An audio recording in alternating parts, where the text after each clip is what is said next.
Well, it's been a long process. We started this back in December with town hall meetings. Actually started before then. That's when we started really getting the public involved with it. Between the House and the Senate, we had 20 town hall meetings in person throughout the state that were all also simulcast live, so people could actually watch it from home if they chose to. We had 2 additional meetings that were pure virtual meetings.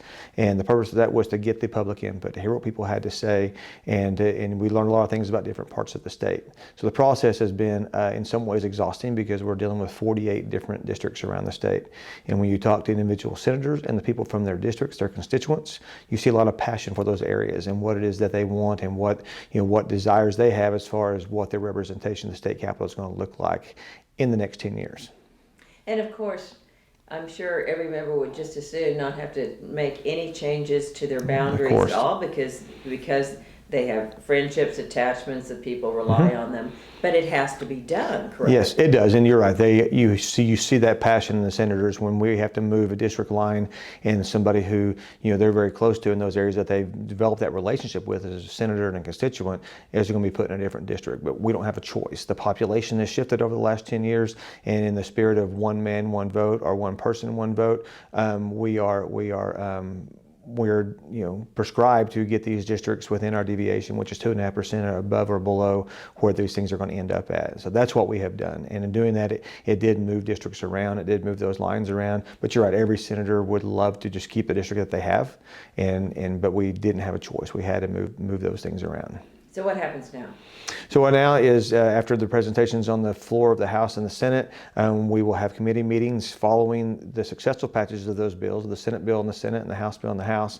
And then we, just like a regular bill, we have to hear the House bill in the Senate committee and then the House bill on the Senate floor, and they would do the same thing. If those are all successful, then it goes to the governor for his signature. And so he gets to review it and see if he's satisfied that we have done our job as chairs of this in the committees and as the Senate and the House to present a plan that meets all the criteria that we have. And of course, the final numbers delayed because of the census.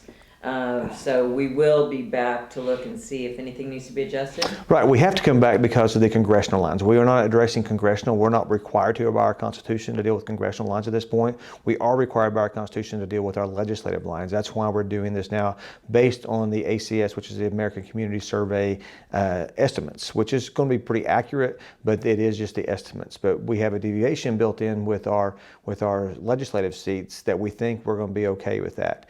But on the actual congressional lines, there is no deviation. It's down to the persons. We have to wait till we get the actual data in from the American Census Bureau, which should have been here by April 1st, but now they're going to say it's going to be like mid-August. Once we get that, then we can actually draw the congressional districts because we'll have that exact down to the census block data.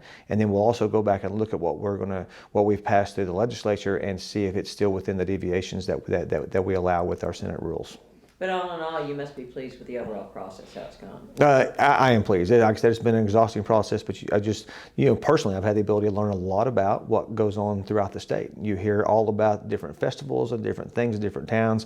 I learned there's a town in Oklahoma called Titanic. Never knew it existed. But there's things like that all across the state. Every senator that we've had a chance to visit with, which is all of them, they've got different parts of the district that they're very proud of and they want to brag about. And that's been the fun part of this. Even though it has been an exhausting process, it's been very, very rewarding. I feel like I know the state of Oklahoma much better today than I did when this process started.